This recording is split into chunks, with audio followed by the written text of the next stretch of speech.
Sejarah Bahasa Indonesia. Bahasa Indonesia yang sekarang ini menjadi bahasa nasional berasal dari bahasa Melayu dialek Riau.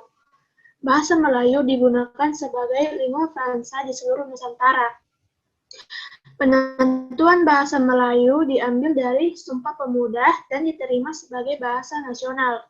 Peristiwa diangkatnya bahasa Melayu menjadi bahasa nasional merupakan peristiwa politik, bukanlah sekedar peristiwa kebahasaan saja.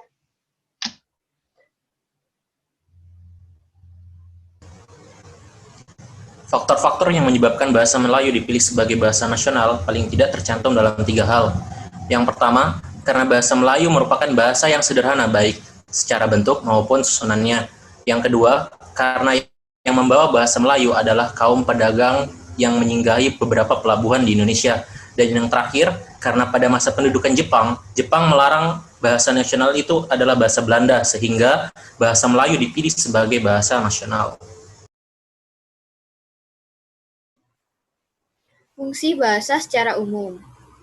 Bahasa adalah suatu sistem lambang berupa bunyi, bersifat arbitrer, digunakan oleh suatu masyarakat, tutur untuk bekerja sama, berkomunikasi, dan mengidentifikasikan diri. Sebagai makhluk sosial, manusia selalu berhubungan dengan orang lain dalam menjalankan hidup dan kehidupannya. Fungsi bahasa yang terutama adalah sebagai alat untuk bekerja sama atau berkomunikasi di dalam kehidupan manusia bermasyarakat. Kalau kita cermati, sebenarnya ada satu lagi fungsi bahasa yang selama ini kurang disadari oleh sebagian masyarakat, yaitu sebagai alat untuk berpikir.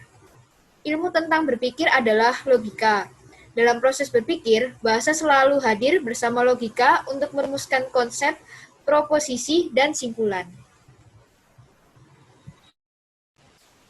Kraft merumuskan fungsi bahasa bagi setiap orang itu ada 4, yaitu yang pertama sebagai alat atau media komunikasi, yang kedua sebagai alat untuk ekspresi diri, yang ketiga sebagai alat integrasi dan adaptasi sosial, dan yang keempat yang terakhir itu sebagai alat kontrol sosial.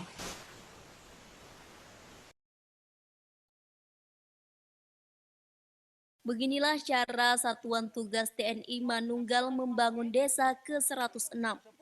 Memberantas buta aksara kepada anak-anak di desa terpencil Kabupaten Perigi Mautong, Sulawesi Tengah.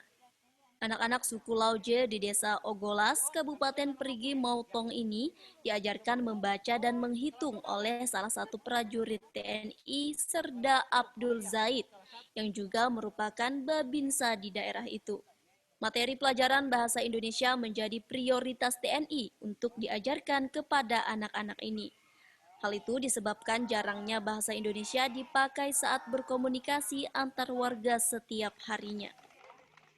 Ke sini untuk belajar benar-benar ingin mengetahui cara menghitung dan membaca. Keterbelakangan mereka sini adalah berbahasa Indonesia, itu yang kurang. Jadi kesan saya sangat-sangat mengharapkan mereka ini bisa membaca dan menghitung, apalagi berbahasa Indonesia.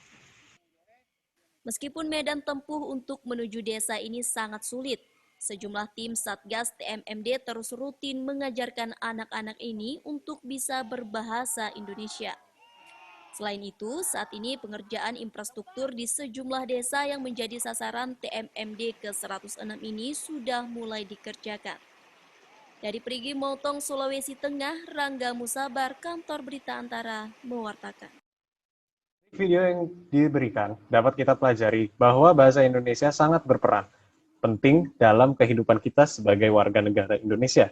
Bahasa Indonesia sebagai bahasa persatuan membantu kita menjalin komunikasi dengan seluruh warga Indonesia yang sangat beragam, terutama dalam keragaman bahasa. Sehingga penting sekali bagi kita untuk mempelajari dan memahami bahasa Indonesia demi melanjutkan kehidupan kita berbangsa sebagai satu negara Indonesia. Jadi, dari penjelasan tadi bisa disimpulkan bahwa bahasa Indonesia sangat penting dijadikan sebagai bahasa nasional dan menjadi bahasa persatuan.